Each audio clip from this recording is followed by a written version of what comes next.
Olá, fiel. Vexame. Essa é a palavra certa para descrever o Corinthians na noite dessa terça-feira.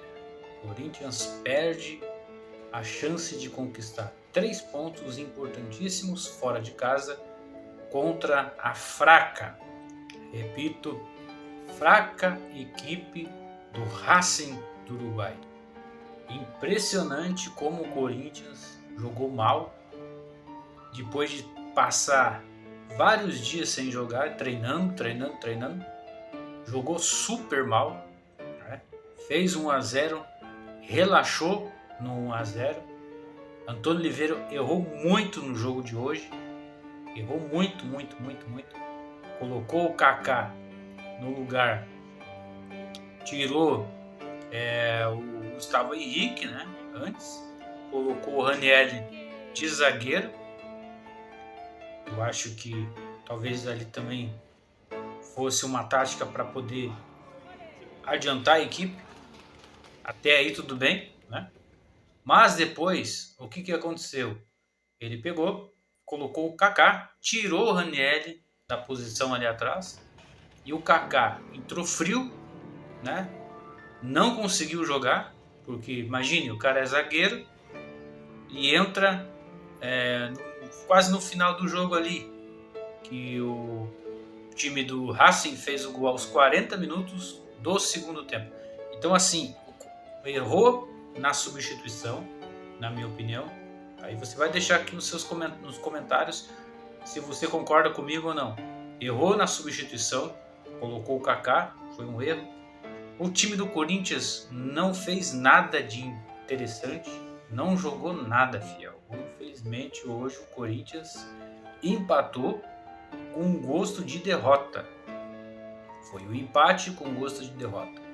O primeiro erro, na minha opinião, do Antônio Oliveira nesse jogo foi ter entrado com o Pedro Raul, que não fez nada também, e não colocou o Romero, que jogou, que deu uma resposta, basicamente isso, né? Deu uma resposta para o Antônio Oliveira, para o Corinthians, que é um jogador diferenciado e importantíssimo no time corintiano.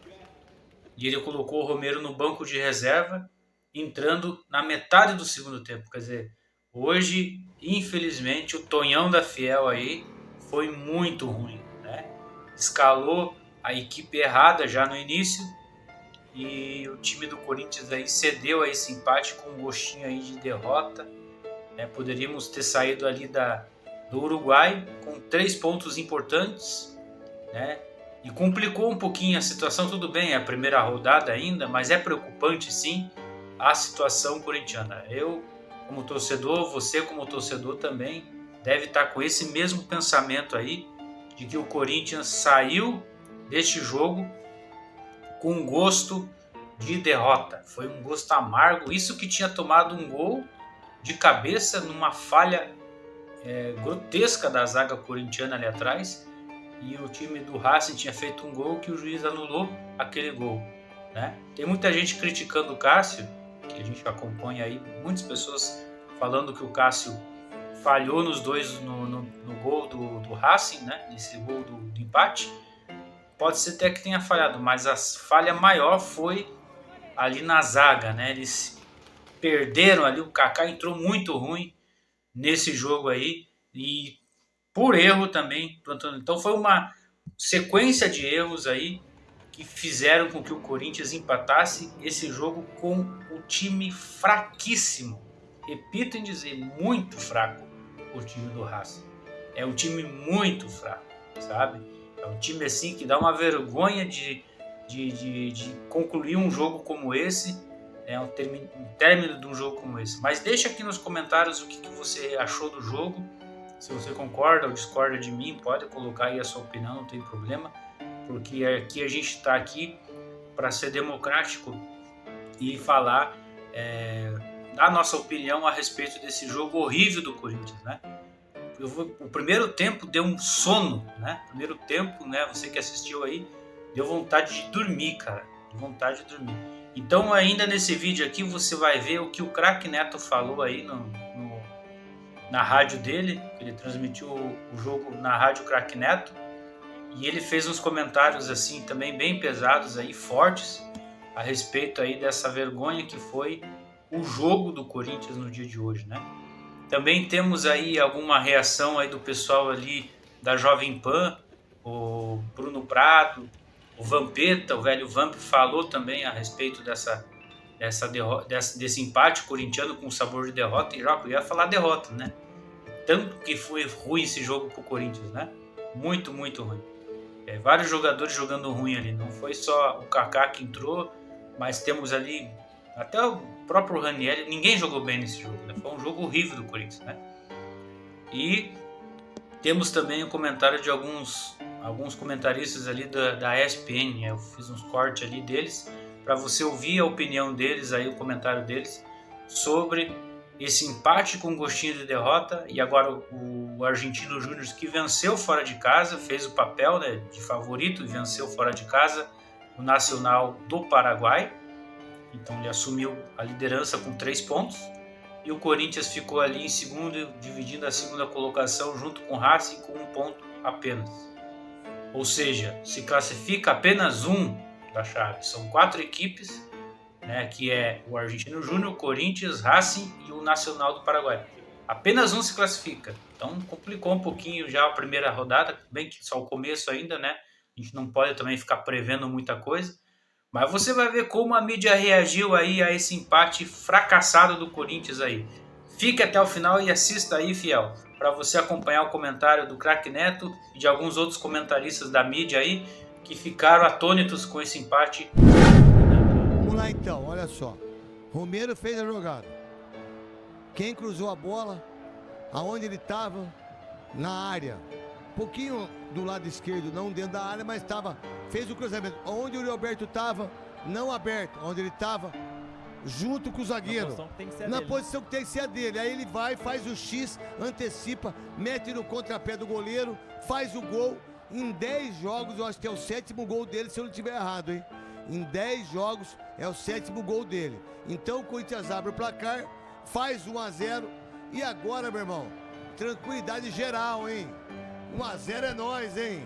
Alô, corintianos, alô, pra bronca aí, Timão. Lá vai, vem. Corinthians! Vai, Coringão, alô, fiel. Manda um alô, fiel, hein? Alô, fiel! Lá vem o Alari, toma posição pela meia direita, levantou no segundo poste, toque de cabeça no canto!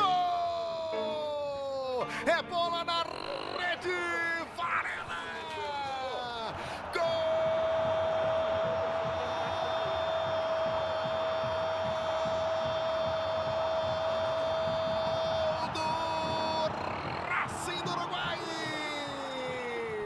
Tá impedido. Nossa, meu Deus do céu, cara, a gente tomou. Falar que você dói tudo, né? Uma coisa impressionante, cara. E ele volta e faz o gol, cara. Ele acerta uma cabeçada fortíssima, né? Uma cabeçada fortíssima, mas estava impedido. Por sorte do Corinthians, né?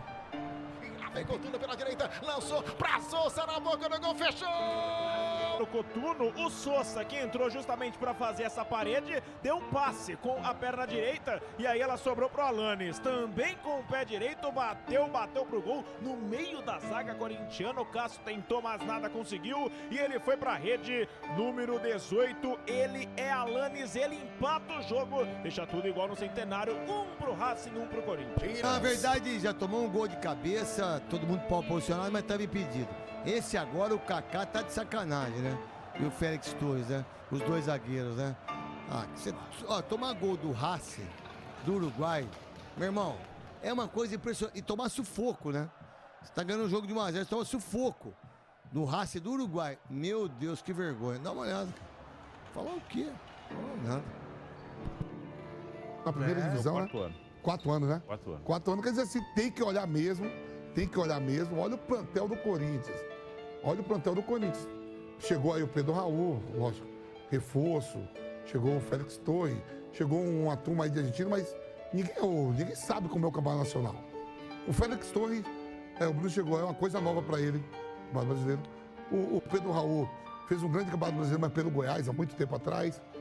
Você tem o Bidu, que foi reintegrado, não caminha com a camisa do Corinthians. O lateral esquerdo que veio do Goiás. Hugo. Não é nada demais. Aí você tem na lateral direito o Fagner que começou 550 jogos hoje. Tem o Mateuzinho lá, Matheus França agora. Matheus França agora. Então, o nome tá mudando. E aí, pra mim, ali, jogador mesmo consagrado, que já tem um pedigree, é o zagueiro, né? O Gustavo Henrique. E o cara vai ser duro. Vai ser duro, eu tô falando verdade vai mesmo. ser duro mesmo. Aí veio o menino lá que foi contratado da Arábia Saudita, né? O Igor Que Coronado. ninguém sabe como é a interrogação. E vai ser duro. Melhorou lá, trouxe o Henrique lá do Inter, lá que entrou. Pedro Henrique. Pedro Henrique. Olha só o que a gente tá falando. Carro. Vai ter que abrir o olho, sim, pro Campeonato Brasileiro e muito. Não é a individualidade nem a capacidade de marcação. Porque muita gente girando nesse in- setor defensivo ali. É o entendimento dos jogadores. Mas Literalmente o entrosamento. esse giro constante, essa troca constante, você mexe com isso. Você não estabelece o entendimento, né? Ele teve 18 dias para treinar o time. Você teve quantas vezes esse time testado? Esse time exigido? Bom, perfeito. Esse time... O time não vale como referência, mas o jogo contra o Londrina, até a expulsão do Fagner e do jogador do Londrina, não estava bem o Fagner que não Corinthians. foi bem hoje de novo. Não estava bem o Corinthians. O Fagner é um jogador que precisa ser mais bem protegido. E do lado dele, quem fecha um pouco mais para a direita várias vezes é o Yuri Alberto, no atual sistema. Sim. Várias vezes precisa proteger o Fagner. Você obriga o jogador, fica um pouco mais longe do que é o ideal. Não sempre. Pode ter a cobertura de um volante ali também, mas eventualmente isso vai acontecer. Assim, eu tenho muitas dúvidas sobre o Corinthians, assim, dúvidas... Eu estou dizendo que não sei. Não sei o que vai ser da temporada do Corinthians. Eu não sei se o time vai crescer muito, se o time vai ter dificuldade, se o time vai lutar por uma vaga na Libertadores, se o que time vai ter de contratações lutar mais pra frente também. para não ser rebaixado. Eu não sei o que vai ser. Porque é um elenco sem muita profundidade também, né? Você olha pro banco, você tem... Então, mas você... Melhorou, claro, em relação ao começo do ano, mas ainda carece. Mas você não acha que se o time adquirir coesão, Não, dá pra fazer melhor com esse time. os jogadores, Esse quer vários falar? jogadores vão Claro que ser dá pra melhores fazer do que eles melhor com esse parecem ser? Claro, claro. É claro, e fora que assim, na hora que você... Acho que essa é a questão. Porque é um elenco, que quando você fala de profundidade, você está falando em relação ao número de jogadores, talvez não tenha tantos assim. Agora, Você olhar pro banco e falar assim, esse cara aqui dá pra fazer porque resolve, tá? Ele tem mais opções. mas claro. é um elenco com vários bons jogadores, é um elenco que você pode ter um time arrumado e que a partir do momento que esse time está arrumado, se ele começa a temporada para valer, porque a temporada para valer começa agora, se ele começa a temporada para valer bem, mudar uma ou outra peça, eventualmente fica mais tranquilo, né? Quer dizer, fica, o que o Birner estava falando, você consegue, a partir de um desempenho coletivo, melhorar as individualidades e fazer com que jogadores que hoje talvez não sejam vistos como opções de primeiro nível se tornem essas opções. Agora, claro, tudo tem que partir também de um crescimento coletivo. A questão é, como sempre, o tempo que ele vai ter, porque assim, há pouco entrou no estúdio um companheiro nosso, cujo nome evidentemente não citarei, mas que tem uma simpatia pelo Corinthians, e ele entrou aqui no estúdio falando assim, fala muito do Carpini, mas esse Antônio Oliveira tá na mesma... Ele tava cornetando já na redação. Ele já tava cornetando. enlouquecido. Ele tinha acabado de elogiar o Antônio Oliveira na hora do gol. É verdade. Esse amigo aí. Virou o primeiro tempo ele falando, tá aí o Carpini do Corinthians. Mas ele estava Aí dizendo que tem uma sai o agenda gol. negativa no Morumbi ou agenda positiva no Não, ele Corinthians? não, esse papo de agenda negativa e positiva é mais com você, Bibi. O que ele estava dizendo... a resposta. Não, aí, Vamos lá. Você pode explicitar essa sua ideia sobre agendas positivas ou negativas para Faremos um linha sobre isso. Você um fica à dia. vontade em relação a isso. Mas o que ele estava dizendo é, Tá liso como já, hein? corintiano que ele estava Libertadores. dizendo, pô, falam tanto, já corneta no Carpini, pressão no Carpini, o Carpini é o cara ideal, não é? Porque não existe já essa discussão em relação ao Antônio Oliveira. Não acho que deva existir nesse momento, tá? Também não acho, hein? Não, Tem uma grande diferença. Dá um tempinho mas eu só pro tô homem. trazendo um pouco Sim, desse, sim, desse do clima. sentimento. Até porque que tem uma grande diferença. Quilo é a nossa pauta. De onde parte o time do Carpini e de onde partiu o time do Antônio Oliveira. Como eles pegaram os Perfeito. equipes. É só isso. Perfeito. Não é nossa pauta, mas são situações muito diferentes. bastante Eu acho que um regride e o outro ainda não evoluiu. Acho que isso é uma questão. Acho que evoluiu um pouco. Você acha que o Antônio Acho que Oliveira eles evoluiu um pouco. O trabalho do Antônio Oliveira não evoluiu? Acho que eles evoluiu um pouco. Eu queria ver bola, eu queria ver É que criação com tem bola. pouco também, Pedro. Não, eu acho que não. Eu acho que você tem peças, você ainda não tem entendimento do sem Não, bola. mas eu digo pouco e você... tempo. Ah, Pouco tempo. Pode ser. É claro que o Antônio Oliveira tem bom muito mais ponto. peças do que o Mano tinha, mas do outro por lado exemplo. lá, Os caras foram o chegando. ponto do Carpini é que tá todo mundo falando que tinha algo e tá regredindo. É isso? E a sensação aqui é que pouco ou muito tá andando devagar. Eu acho, por exemplo, que ainda não consegui ver coisas positivas ou interessante. Isso aqui é uma dinâmica que está funcionando. No Corinthians? Na dinâmica. O que eu acho que você pode falar. Você pode Galo dizer tem que qualidade. A tentativa de Yuri Pedro, que eu acho que vai ser breve, porque não está funcionando, não funcionou. Mas por causa do Pedro. Já sabe. Tudo bem, mas era uma tentativa que foi feita. O Romero já sabe. Você espera que o Pedro Raul faça muitos gols do Corinthians? Não, eu espero que o Pedro Raul, nessa configuração que não aconteceu, que ele vire uma opção ao Yuri que possa vir acontecendo na mesma configuração.